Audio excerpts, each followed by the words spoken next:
So we just completed turn number 15 here in Global War 36, and some interesting developments and some other battles starting to take shape that'll probably occur here on turn number 16 coming up. So let's take a look at the Pacific first. So the Japanese spent money on some fighters that they put down in Tokyo, so they wanted to guard against the U.S. possibly coming over, so they would be able to scramble 3 fighters to help defend their naval units.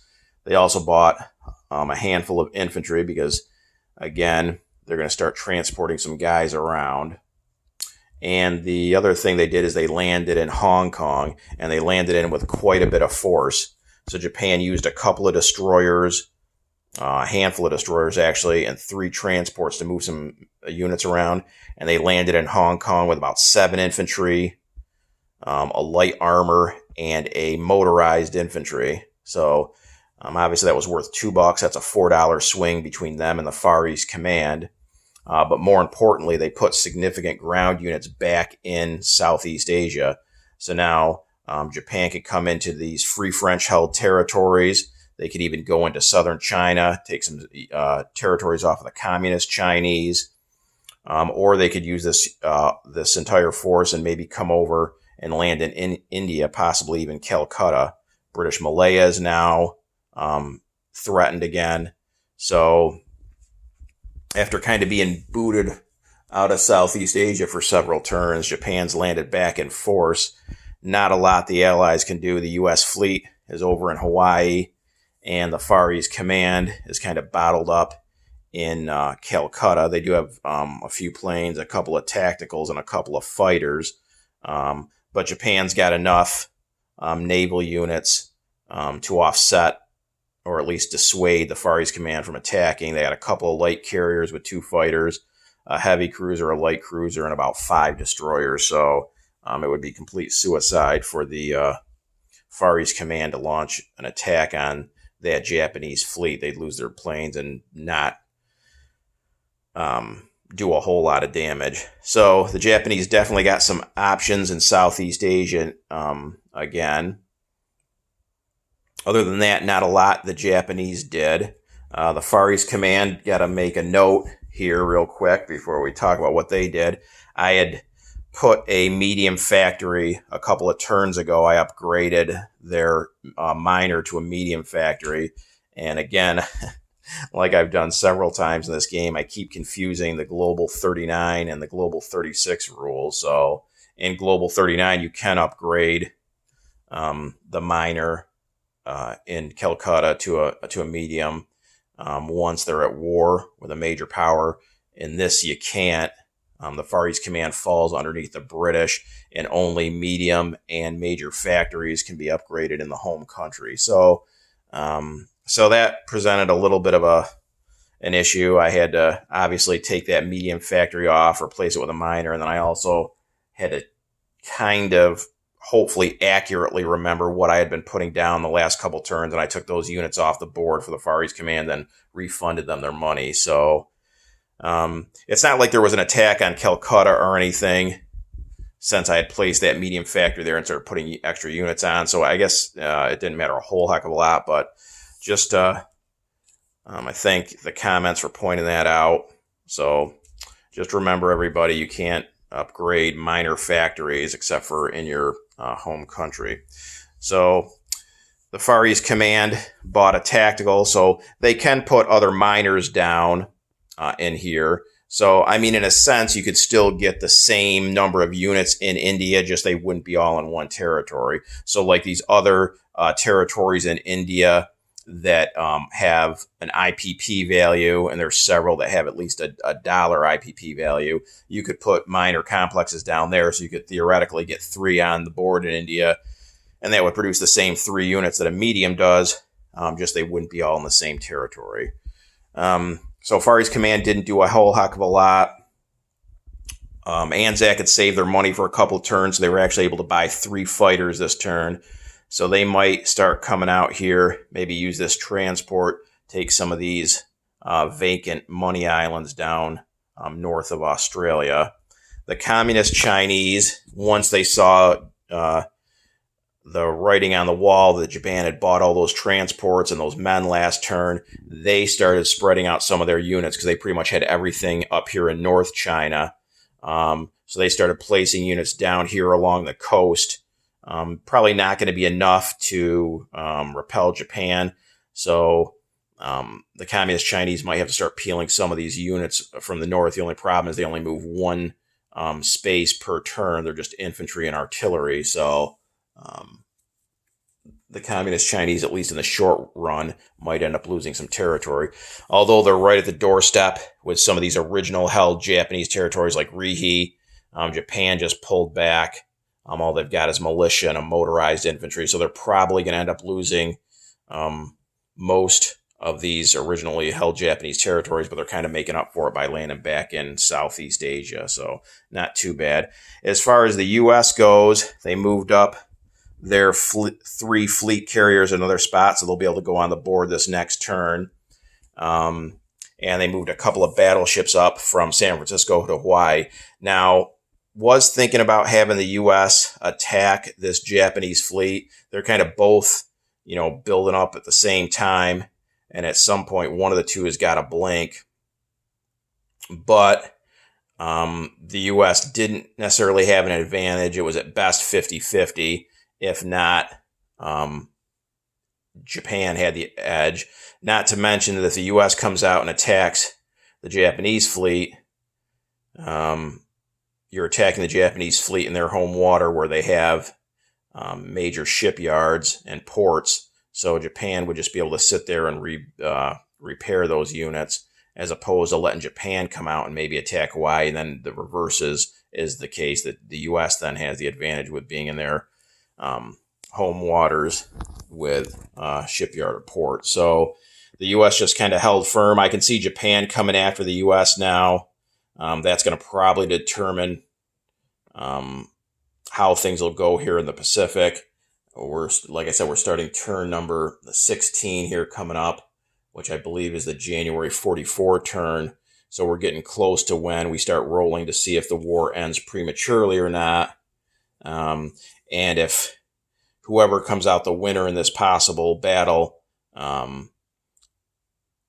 all but wipe out the other side's naval units. And even if you don't have a lot left yourself, it's probably too late in the game for the other side to build up a significant navy again. So I think Japan's going to launch a naval assault. So we'll have a major naval engagement here off of the Hawaiian Islands, I think, coming up here on turn number 16. So stay tuned to see how that plays out. For the U.S., they did buy 3 destroyers and 3 infantry they put down here off of San Francisco and these 2 medium complexes. What the U.S. wanted to do was they already had a couple of transports down, so they wanted to start moving some of these men around, maybe get them down in the South Pacific and whatnot. But if they end up losing their entire Navy here in Hawaii, it's going to be hard to move those men around on those transports. So that was it in the Pacific.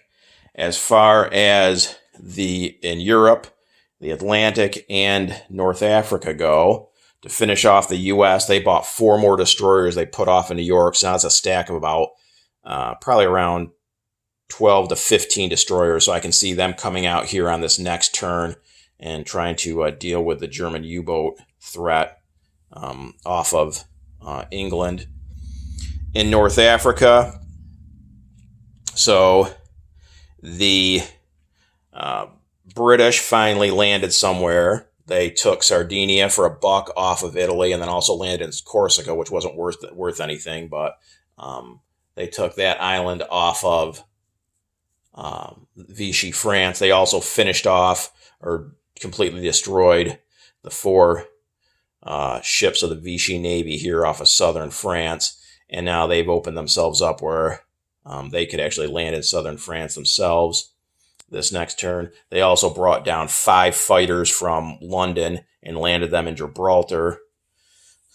So they've got significant air assets in the Mediterranean, especially when you consider what they have here in Central Africa. That's 2 fighters, a medium bomber, a strat bomber, and about 6 or 7 tactical bombers. So the British have quite the Air Force presence in the Mediterranean right now.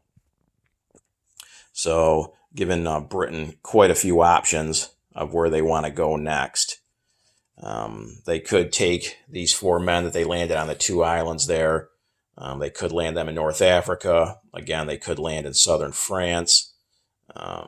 So a few different options for the British.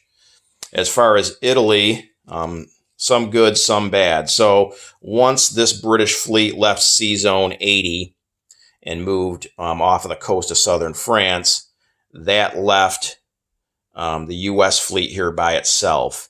And I believe it was a fleet carrier with a tactical and a fighter, 6 transports, I think like 3 destroyers, 2 heavy cruisers. Somewhere along the lines, that was what the makeup of the fleet was. So Italy decided to go ahead and launch their entire air force against that fleet, really for the main purpose of taking out the transports. I mean, it didn't hurt that they took out some of those ships as well, but they didn't want the U.S. Sitting here with 6 transports along with the 6 men, the 3 artillery, and the 3 tanks that were sitting in Tunisia, so that the U.S. could move those units anywhere they want in the Mediterranean, including in the Balkans. So the Italians wanted to take out that fleet, destroy the transports, and strand the U.S. units in North Africa. So they launched their entire air force, which was about 10, 11 fighters and about 4 tacticals. And I think at the cost of 3 fighters, they took out the entire U.S. Fleet that was there.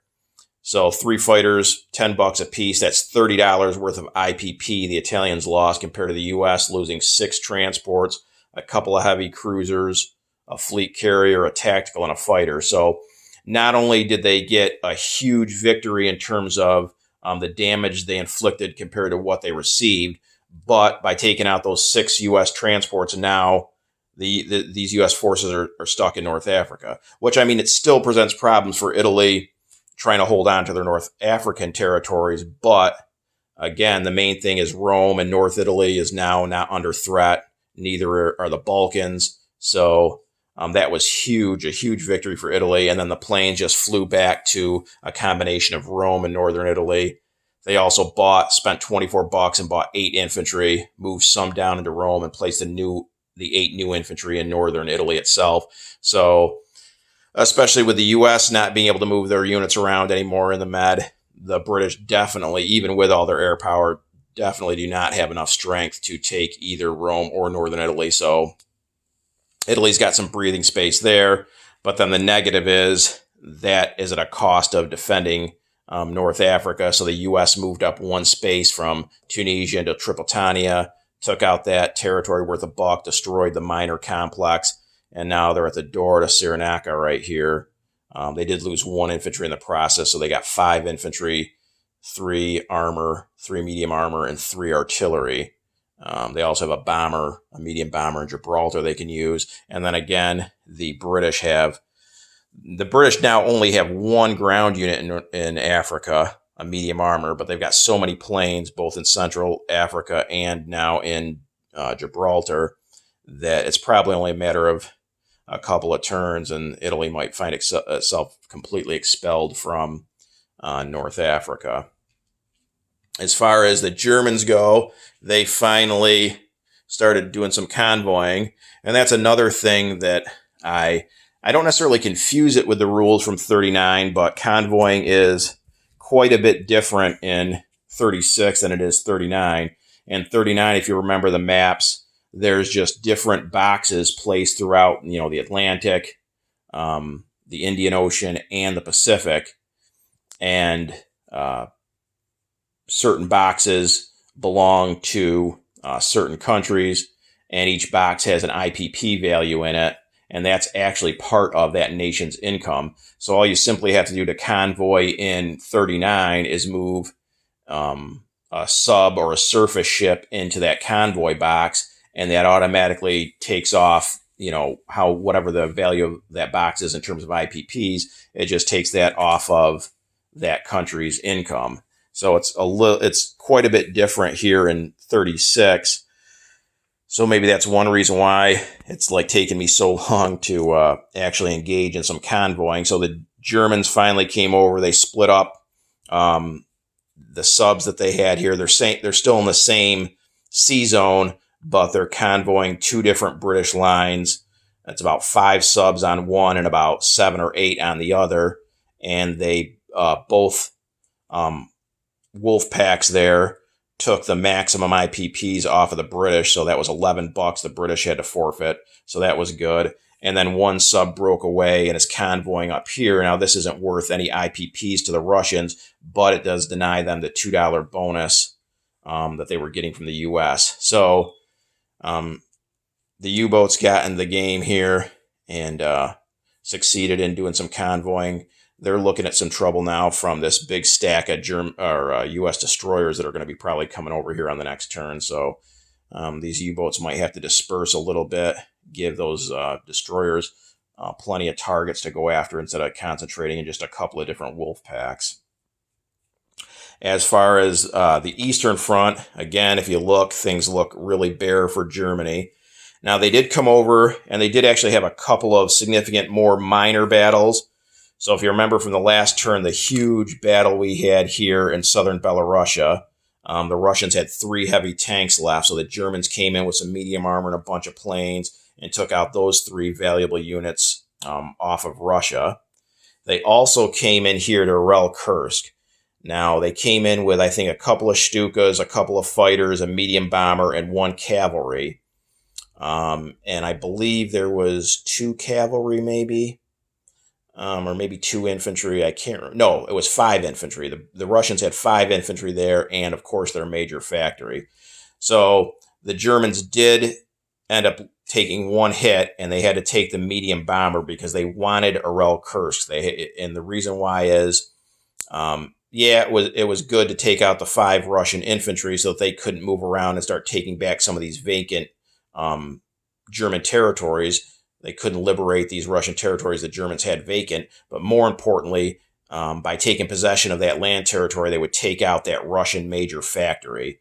So, and that affects, obviously Russia's tech rolls, as well as just denying them a place to put down 5 units. So they sacrificed their medium bomber when the Russians got 1 hit in return, and they took Urel-Kursk, destroyed that major factory, pulled their planes back.